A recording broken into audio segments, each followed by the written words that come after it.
Hebrews chapter 1, which is talking about the Father and the Son.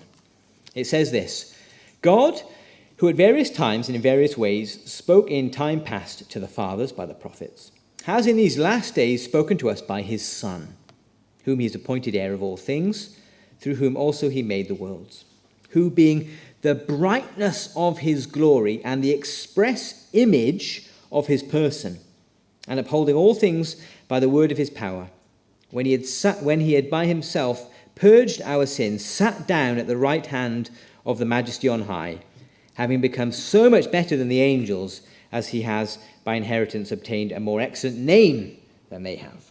So Jesus is, verse 2, he's the Son. Verse 3, he's the brightness of his glory, the express image of his person. Like a stamp, the language is like a stamp, you sort of put a rubber stamp on it, and it's the sort of perfect image of the stamp. He is the exact image of his Father. Verse 5, for to which of the angels did he ever say, you are my Son, today I have begotten you? There we are, that's Psalm 2. Quoted as being about Jesus and proving, in the context of Hebrews 1, proving the deity of the Son, proving the divinity of Jesus.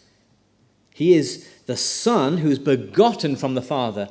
And that shows, according to the writer to the Hebrews, that shows that Jesus is God. He's the Son of God. He is divine. Because Psalm 2 says, you are my Son, today I have begotten you.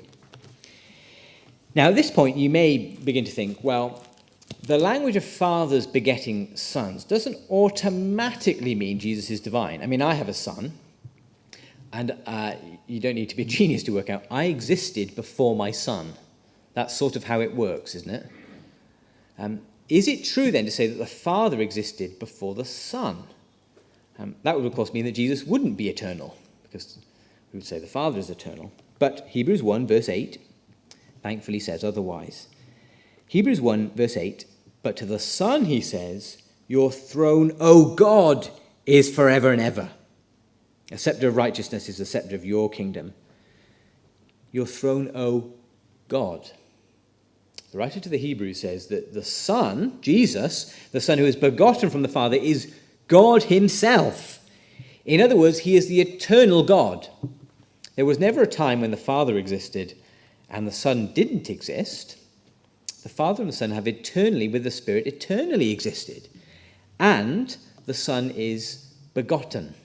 In other words, he is eternally begotten. Or to put it another way, he gets his life from the Father in eternity. There's never a time when he didn't exist, but the Father has given him life in eternity.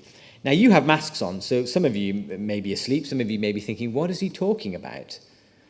Is this really what Psalm 2 is about? Well, don't take my word for it. You can listen to Jesus. In John chapter 5, verse 26, not quoting Psalm 2, but Jesus says, as the Father has life in himself, so he has granted the Son to have life in himself. I'll read it again. John 5:26.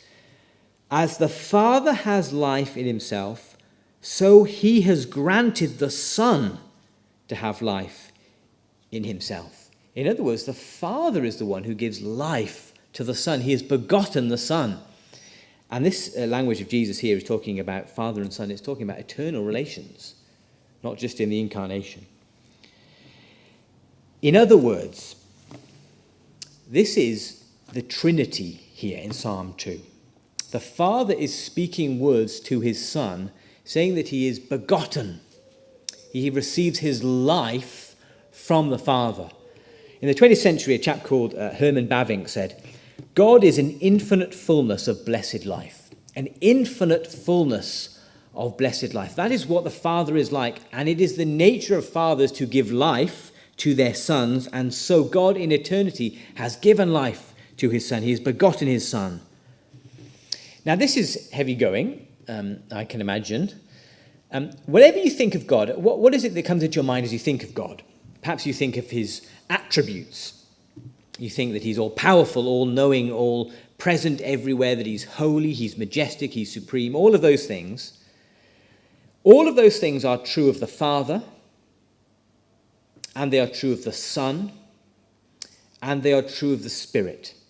equally true of all three, and yet there is one God, existing in three persons.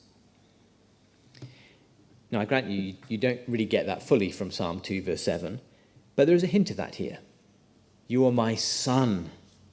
Today I have begotten you. Now, why do I say all of that? Well, I say all of that because of verse 12. What should we do to the Son? Kiss the Son. Worship the Son. Bow down in reverence and pay homage to the Son. Why? Because he is God.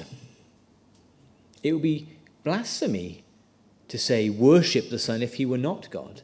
When Thomas bows down and says to Jesus, my Lord and my God, it is utter blasphemy to say that. Except it's not blasphemy because it's true. The Son is eternally God and therefore is worthy of all worship. He is to be adored and worshipped.